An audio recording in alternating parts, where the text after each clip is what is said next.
So, Michelle Elman is a board accredited life coach, a broadcaster, a public speaker.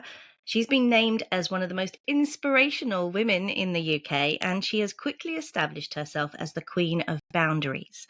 She's got a following of over 500,000, something we can only dream about. And she shares her experiences and expertise with a really engaged audience who have followed Michelle's journey, which we want to touch upon, and her rise in popularity. She's now a relationship expert and she's featured regularly on ITV's This Morning. She's got 3 best-selling books, and her latest release is How to Say No, which marks her debut as a children's book author. And she's only just turned 30. Welcome, Michelle. Thanks for having me. I want to quickly go back to that because, as you know, our audience is midlife women, not 30-year-olds generally. But I think one of the things, because Liz and I met you at an event and we were immediately drawn to your personality and warmth and honestly, maturity well beyond your years. But having spoken to you for a bit, there's a reason for that, isn't there? And I just wondered if you could set the stage as to how you become a life coach or how you became a life coach and your journey, if that's not too cliched, to get there. Yeah, absolutely. I think I've been told that I'm wise, too wise for my years since I was like 15 years old. And to be honest, I was grateful to turn 30 because for the last decade, it's been, you're too young to be a life coach. And I've already felt like I've been 40 for the last like 20 years anyway. But how it basically all started, and actually how my online platform started, was I went viral for a campaign called Scarred Not Scared that I created myself. And it was the intention was always to share other people's scars and other people's stories, but the first post was going to be me and my story. And it was a bikini picture with my surgery scars on show. So for those listening, I've had 15 surgeries before the age of 19. The bulk of those were when I was 11, and it was from things like a brain tumor, a punctured intestine, obstructed bowel, a cyst in my brain, and I have a condition called hydrocephalus. So it was just none of my organs seemed to want to work, and it was one problem after another. And it meant I had quite a different childhood. And what's strange is you go through such a life-changing event, and the only thing I cared about, the only thing I thought about was my body, because I was a child going through puberty. And when are you most insecure? When are you most worried about what you look like? So I walked out of hospital. I was like, great, thanks for saving my life. I'm now going back to school with a half-shaved head and surgery scars all over my stomach. So I'm never going to fit in for the rest of my life. And that's where Scarred Not Scared was born, because over the years I became confident in my body. Especially around the age of 15, I kind of just had a moment where I realized you're not going to change your surgery scars. The only thing you can do to remove surgery scars is have another surgery. And I am not doing any surgeries by choice. And so I just had to choose to accept it. And this might not sound very body positive, and I am very body positive now, but I will say it was the beginning of me loving my body. Was I made a decision / had a realization at 15 that ugly people live fulfilled lives, and I just decided I was ugly, and it was fine, but I was just not going to spend my time and energy to change it anymore. And it was the most pivotal decision, and I'm just going to back that up because I know it sounds like a horrible thing to say, but bear in mind I was 15 years old. It takes more energy and time trying to change what you look like. And as soon as I got all that time and energy back, because I just decided I was ugly, I suddenly had leadership positions in school. I was working with 3 charities. I was going into primary schools as a primary school assistant. Like, all of that time and energy, I was going on diets, trying to change my body, trying to look the way I was supposed to look. I just gave up in that area and went, let's actually put this into an area that I can do something about. And so from the age of 15 to 21, I was comfortable in my body. I was happy. I didn't love my scars, but I accepted them. And then I trained as a life coach, and I was in a session with one of my clients, and she was talking about body insecurities, which at that point I was starting to specialize in. And it seemed to be a trend that I was getting a lot of body confidence clients. And I shared a tidbit of my story. Like, as a life coach, as a therapist, you're not really meant to talk about yourself. So, but you can share pieces of information, especially as a life coach, not so much as a psychologist, if you feel like it's going to help your client. And so I said a little bit of my story, and she just responded being like, why isn't this on your website? And I was like, why would it be on my website? My website is for getting clients. It's about you, not me. She was like, because it really helps. And that's where I was like, okay, I want to do something about this, but I don't want it associated with me being a life coach. I'll do a separate campaign. I'll just put it on social media. At the time, I maybe had like 4,000 followers on Instagram. It wasn't a big thing. And then it went viral, and I like to make the joke that my body was so different. A traditional bikini picture would not go viral across the world, but my body was so different that it went viral, to the point where like my cousin in Israel was calling me and saying I was in the newspaper. The Today Show in America was calling. Like, it was overnight. And at the time, this was back in 2015. You really could go viral overnight. So I gained 40,000 followers in 1 week, sorry. Oh my gosh. And it was a whirlwind that I've never really got off of. Right. Well, you've done such good things with it, though. Yeah, I mean, I'm in awe of how much you have achieved in your number of years. And that's really why I wanted for our listeners to understand that you do have this wealth of experience to draw from. And one of the things that we particularly wanted to talk to you about today is people pleasing. And it sounds like very light subject, very disingenuous. Is it so bad? I mean, Liz, you speak on what you thought about people pleasing. Well, yeah, once I sort of, we said we were going to talk about this, I just think, is it being nice? That's how I see it as, but then I looked into it more, read it more, completely different. But yeah, but is it being nice, or is it something more I than think that? there's a difference between being nice and being kind. And you can still be kind while saying no. But when you're being nice, if you think about it, every time you're being nice to the people around you, it's usually caving to what they want. And that's where I put the difference, is like, kindness is you're going to convey everything in the nicest way possible, I guess. But that it's not necessarily like the kindest thing in a relationship that isn't working is actually breaking up. If you're still going to be nice to your partner, you'll stay in that relationship. And I think people pleasing is the direct opposite to setting boundaries. And as much as I started this podcast with like my background, it got to a point where I frankly got bored of talking about my body, because I have a brain, and I am a 5 board accredited life coach, and everyone seemed to forget about that while I was going viral for my body.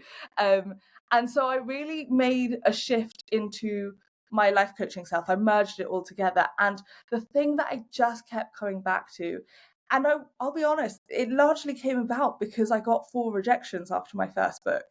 And I was like, I'll quit. I can't do this anymore. 4 rejections means I'm a one-hit wonder. I got 1 book out. That's fine. I never even thought I could get that published.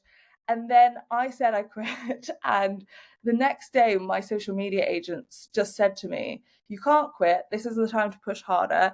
And if you could write about one topic, what's the one thing that's changed your life the most? Out of all the life coaching things, even in your personal life, you have your own life coach. What's the one thing? And it was like a light bulb in my head. And I was like, boundaries. And that's what I seem to be known for now. And it's because I truly believe it. Boundaries are, so I know it's a word that's thrown around, but I just want to give a simple definition, which is that it's the line between you and me. It's all about treatment. It's about what is and isn't okay about how someone treats me. And I think that's one of the most pivotal parts of my learning, but also what I teach others, because I think women inherently are taught to be selfless, put other people's first. Your feelings don't matter as much as someone else's. And if you hurt someone Totally. else's feelings, you're selfish. Hence the name The Joy of Being Selfish, which is my second book. And it's so funny because as soon as I started writing that book proposal, I was like, why did I not see this? Like, it poured out of me. That book I wrote in 5 months. I was in lockdown, thank God, because I had a 5-month deadline anyway. But it poured out of me because I was a people pleaser. To be honest, if I'm going to be really frank, I was a pushover. And I had to go through that journey myself. And I remember the first day it was the first time I really started talking about boundaries with my own life coach. And I was talking to her about a situation. I don't really remember what it was, but I remember she said, well, why didn't you say something? And I was like, well, I can't say anything. And I was like, well, what was I meant to say? She was like, this doesn't work for me. That's not going to work. I was like, you can't say that. And she was like, why not? And it was almost like a different language where it just hadn't occurred to me in the moment to say something as simple as, that doesn't work for me. That's a very simple, also kind boundary, but it's not necessarily me being nice. So what would you say is the definition perhaps of people pleasing, so that people can maybe recognize those elements in themselves? It's not just, I mean, there's a number of different things, isn't it, really? It's at the end of the day, it's putting someone's needs above your own, and in order to be more liked. But I think the thing that people pleasers have to remember is that even people pleasers are disliked. And you can't win over the whole world. But if you care more about someone else's opinion rather than your own, then there's a chip of self-esteem that's missing. And that's usually what is the underlying thing of people pleasing. They basically don't believe, and I didn't believe, that you are good enough as yourself. So you do more to compensate for what you believe as a person you lack. Because the thinking is, if you're useful, they'll keep you around, even if they don't particularly like you. Absolutely. Yeah. So, I mean, what do you think? What what makes people pleasers? I mean, is it part of their background? You mentioned there, where often girls, I think, are taught to stay in line, be nice, that sort of thing. But can there be trauma related in childhood, or what is it that sort of ends up in a people pleaser? Yeah, so I think it can be trauma for myself. When I went into hospital when I was 11, I was in hospital for 5 months, and I was in my first year of secondary school. So I just made new friends. It was the start of the summer term. I went into hospital and I came out towards the end of the summer term. So I just stayed at home, and then I entered year 8, like brand new, not having seen everyone for 3 months, plus the summer holidays. And I walked in and someone Excuse the said, I thought, helicopter above. We're on the flight path here, coming no into worries. Heathrow. And I walked into this classroom and someone said, oh, I thought you died. And basically none of my friends knew I had survived. No one had been given an update. No one knew what had happened to me. And I think that was my moment. I was like, I don't want to ever lose friends again. So I'm going to go. For me, it was less about that I didn't believe I was good enough. But of course, there was a piece of that in there. But there was a thing where I believed the worst thing in the world was losing friends, because I lost all the friends I'd worked really hard in year 7 to make. And so I always went over and beyond for all of my friends, to the point where I still have a video of one of my friends gave a speech at my 21st birthday. And she said one of the favorite things she loves about me is that I always pick up the phone after one ring, and that even if I have things going on in my life, I will be there no matter what. And she said she called me one day at 3 o'clock in the morning and I was on the next train. Sorry, that sounds like a really lovely person. But if that's no boundaries, like that is the definition of no boundaries, that I couldn't even just be like, yeah, I'll get to you in the morning. I had to be there then, no matter what was going on in my life. And actually, I think we should stop glorifying being selfless, because what does selfless really mean? It means forgetting yourself. It means forgetting the fact that the day she called, I was moving out from Bristol back to London, and I'd had the longest day. I was completely forgetting how tired I was, completely forgetting how long and tiring my day had been, and putting everything she needed above my own, because I think I didn't have confidence to say no. And if I had said no, would I lose that friendship? And then I would be going through what I went through at 11. So trauma can be a piece of it. Another piece of it can be your upbringing. So if you grew up in a household where you were only praised when you did the dishes or you got high grades, you learn that you need to do something in order to get love. You need to do something in order to get approval. And that you never get that love for just existing or just being yourself. No, I can see that. I can see that. I mean, you've talked about your experience in high school, and I think, as midlife women, one of the any women, as you become mothers, as you have families, you do start becoming lower and lower on the list.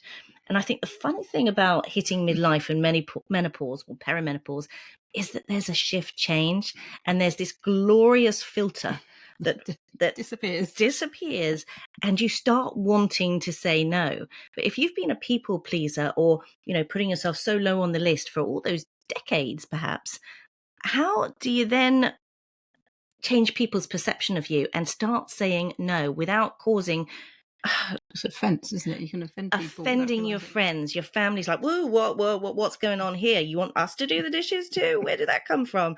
So, how, as menopausal midlife women, do we stop being people pleasers, still be liked, but have a more equitable, place in our lives? We say liked, but liked by the people we want to like us. Oh yeah, I'm not bothered about the ones I don't like.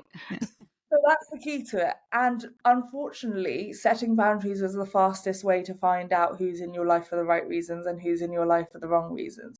Because if it's conditional on you always doing the dishes, and it's conditional, obviously that's more a household thing. But if your friendship is conditional on you always being there, or your career is conditional on you always bending over backwards, then those relationships will get strained when you start setting boundaries. Now, there will be a period where there is shock and surprise, and almost like kids, when you set a new rule with kids when they're young and they test that boundary, they want to know whether you're serious because you've never been serious about it before.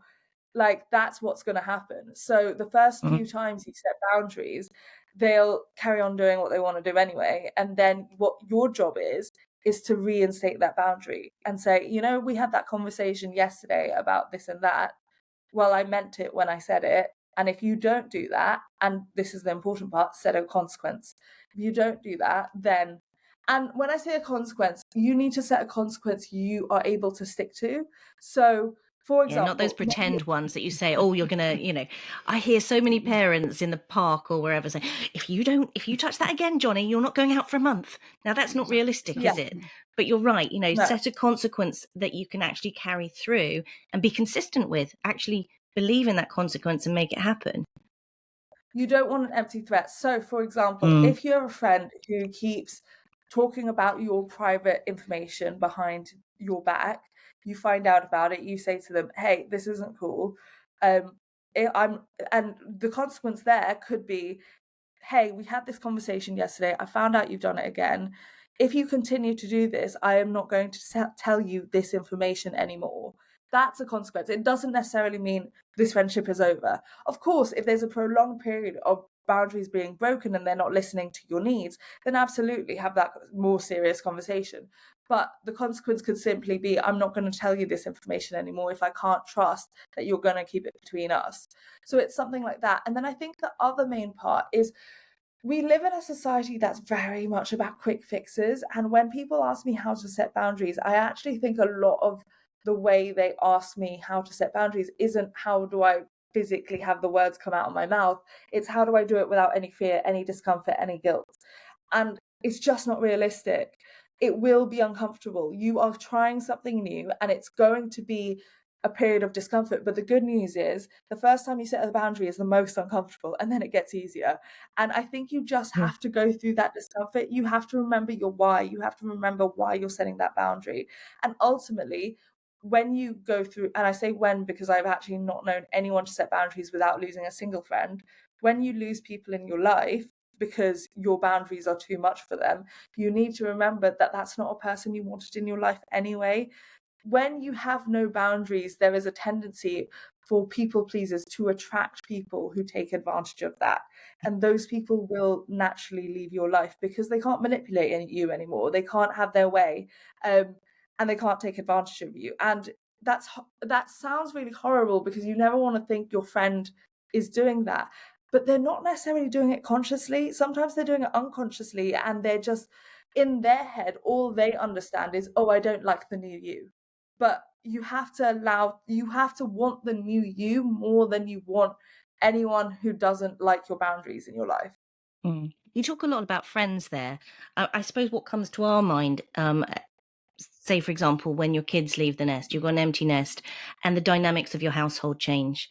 I'm thinking more in sort of spouse relationships. That's what I was thinking, relationships, yeah. How do you deal with that? Because, you're living with that person. They've probably lived with you in the same way for decades. Well, they've forgotten what you were like before Yeah, kids. they've forgotten perhaps, you do have that relationship outside of the children, and it is such a pivot point, such a likely point for divorce when people realize, oh, do we have anything in connection?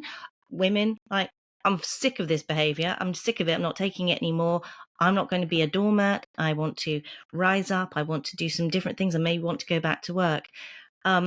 So in a partner relationship situation, same thing? Or, are you dealing with it from a slightly different emotional viewpoint? It's coming from a slightly different viewpoint, but by the time you get to midlife, you've already gone through various iterations of yourself. You weren't the same person when you started the marriage. So at least I think it's very easy to go, well, they've known a certain version of me, but let's remember that version of you hasn't been the same, that you already have gone through changes, because things like pregnancy, things like growing up just naturally changes a person. So have a little bit more faith. I would always say have a little bit more faith in that relationship being more flexible, and that you do have permission to change. And also bring them in on your journey. I think it's very different when you're living with someone where they're going to notice this change, and they will start second guessing whether it's them, because why is this change occurring? So actually saying to them, hey, I've been having a lot of conversations about boundaries lately, and I think I need more in my life. And I think there are some rules I need to reset, not just for our relationship, but for our household. And I think it'd be really useful for us to sit down with the kids and actually create some house rules that are going to be new. And especially now that the children are adults now, we need a new set of rules. And that's a better way to go about it. And Yeah. then when things come up, you can easily go, remember that conversation I had with you around boundaries? This is one of them. Look, you don't have to like it, but you do have to respect it. You don't have to understand it. If you would like to understand it, you can ask me why, but you can still respect a boundary even if you don't like it. And unfortunately, me setting more boundaries will inconvenience your life more. But these are things I should have had in my life the whole time. Wow, I love that. But you're so right. Set it out with clarity. As least we can do is to have a conversation before we suddenly say, "Oh, right, by the way, I don't do that anymore. That will Yeah. be your job." It's, in a way, it's just respectful. It's authentic. It's it's kind of. I mean, you can't expect someone to get on board without knowing what they're getting on board with. They can't read what's in your head. I'm the first to admit it. I just assume that my husband or kids will know when I want something done. Often we think out loud, don't we? But we don't. That's very wise words. When Michelle, you said that, like, oh, I just don't do this anymore, it could be something like, if you're a people pleaser, you're always the one who empties the dishwasher, but every time you do, you get resentful, and every time you do, you go, oh, so is no one going to help me? Because I'm so passive like that. I'm terrible. I'm so passive. If my kids are listening to this, like, oh, that's mum. That is mum. Yeah. But that's because what happens with people pleasing is resentment and anger builds up. So anger and resentment are the two emotions to tell you that your boundaries are being crossed. So when you have that conversation, it could go something like, hey, have you noticed that sometimes I get resentful around the dishwasher? How about we set up a new system? Everyone takes a different day. And so it's not like I'm not doing this anymore. I'll still do my one day of the week, and actually asking questions can be a really great way. So saying, do you actually think it's fair that I'm the only one who loads the dishwasher? Do you think it's fair that when you hear the dishwasher go off, you click the button so the sound stops, but you don't actually think to unload it? Oh God, Michelle, in that house. That's right.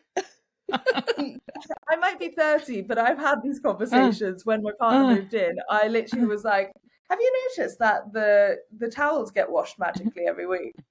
And he was like, I've actually never thought about that. That was actually his response. I've never thought interesting.